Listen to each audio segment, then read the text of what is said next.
Welcome to Fort Wayne, Indiana, and the National Genealogical Society Conference. And this is episode 12.5 of the Formidable Genealogist Studio because I wanted to do something while I'm here and actually in person with friend and colleague Kate Penney Howard.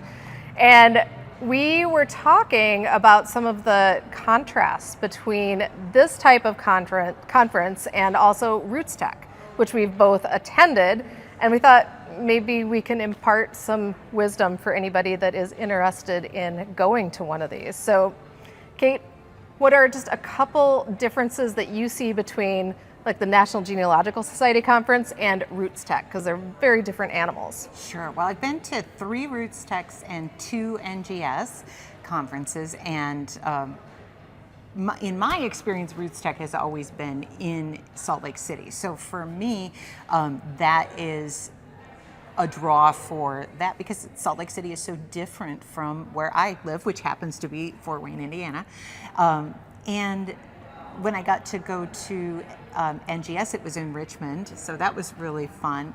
I would say when you travel to a conference, you should always add in a couple of extra days on the front or the back, just so that you have a chance to explore the area. Take in an architecture tour or go do some research if you happen to have some family members in the area that you want to research. And if you don't, there's going to be something interesting in every single town. I got to speak in Tulsa, Oklahoma last summer, and I was really excited to go see the Greenwood Rising exhibit, which is about the Tulsa race riots, and they're currently doing genetic genealogy there to identify the bodies that were in a mass grave. So that is a very, very appropriate and interesting thing to learn. Mm-hmm. So you just never know until you start looking at the area what you're going to find. Right. And like obviously in Salt Lake City, you have the Family Search Library right there. So you want to pad some time there so you can go research. But here we also have the Allen County Public Library with their Genealogy Center.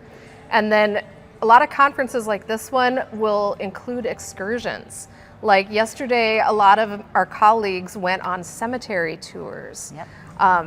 OGS down in Charleston last year, that's the Afro-American Historical and Genealogical Society.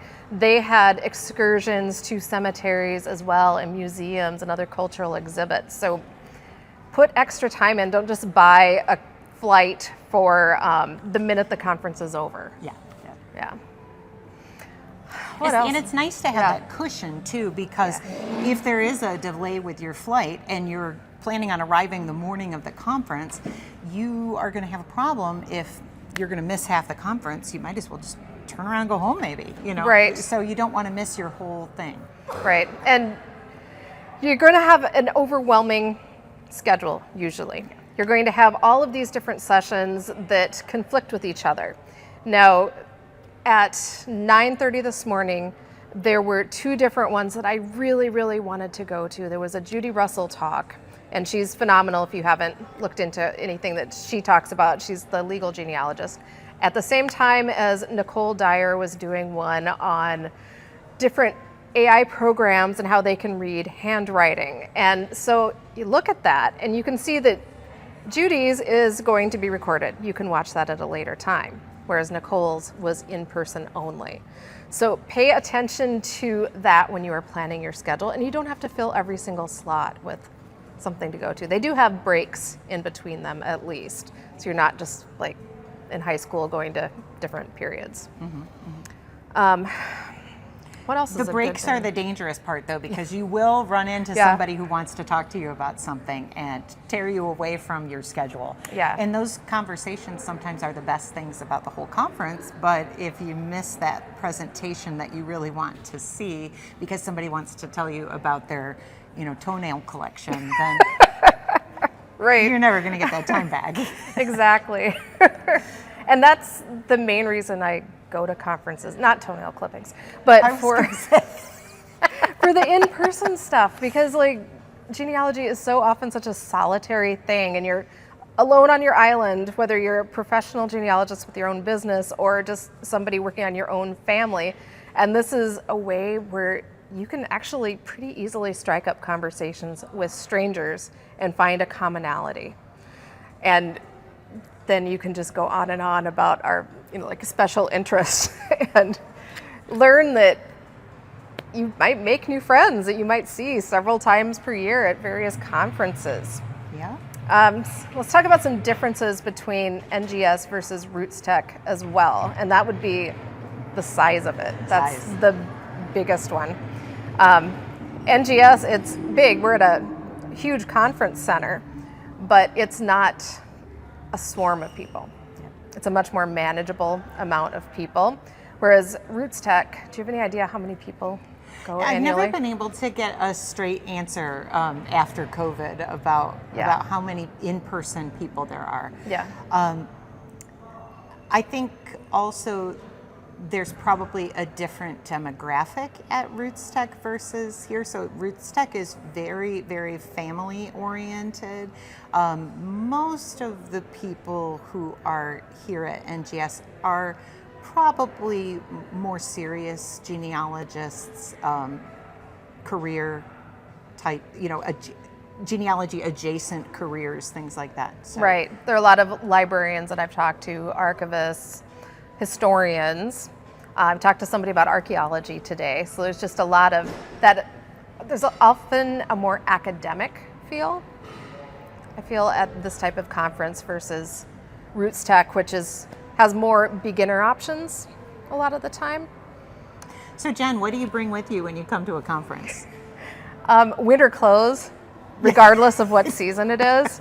It has been freezing here in the expo hall. It felt like 55 degrees. So it's going to vary a lot by which room you're in. So some rooms will be kind of warm, some will be freezing cold.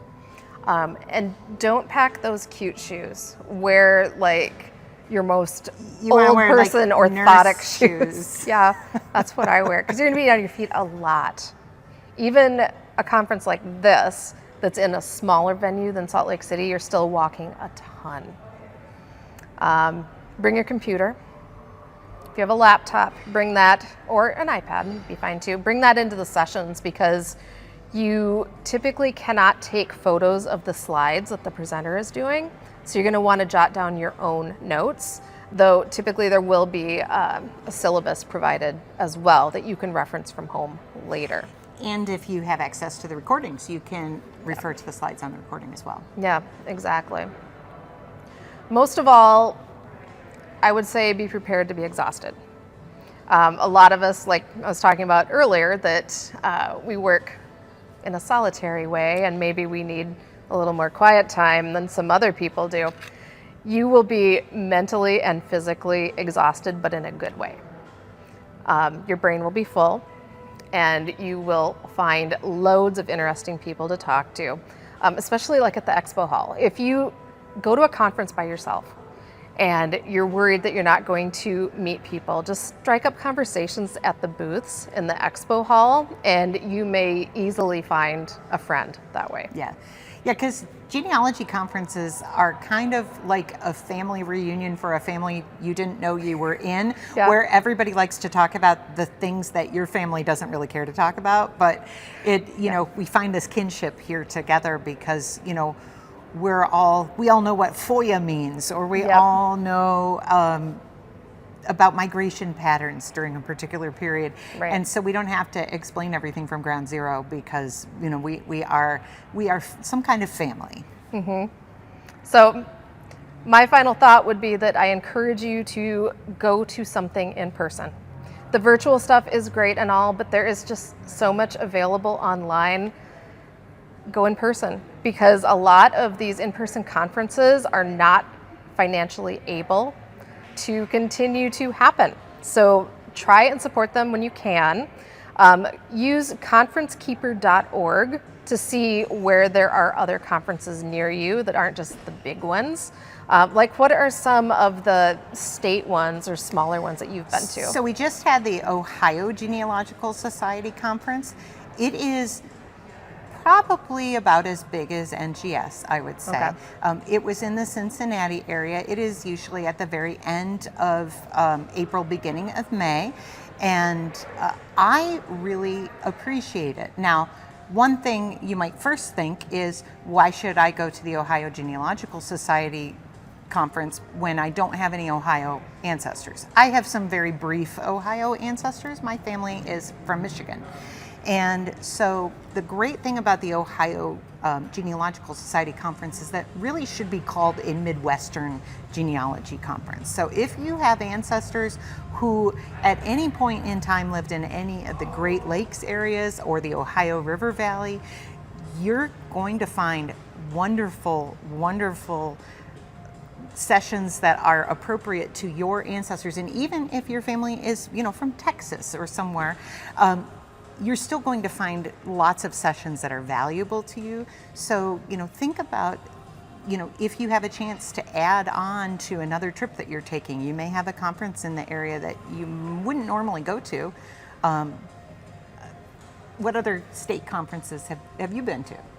I haven't really. You haven't been to any? No, I went to like a one-day institute at the Minnesota Genealogical Society a couple years ago.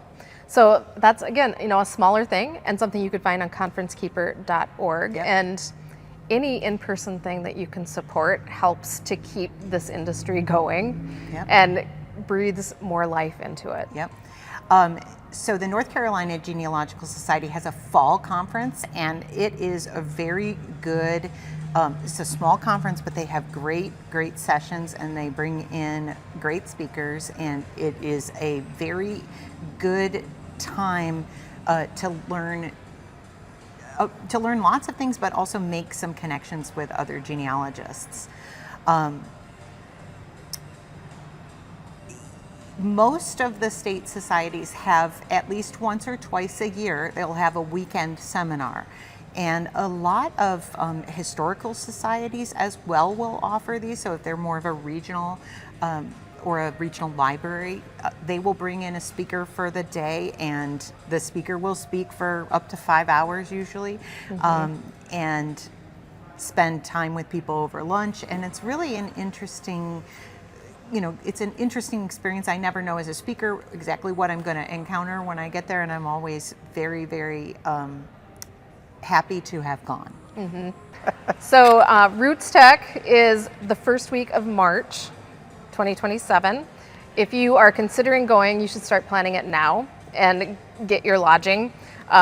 Even if it's just something that has free cancellation, if you're not sure you can make it, you should still solidify that now. And then NGS will be in Madison, Wisconsin next year in May of 2027. So I recommend, if you can do these bigger ones, put them on your calendar now and work toward it. If not, look and see what's in your local neighborhood. Thanks.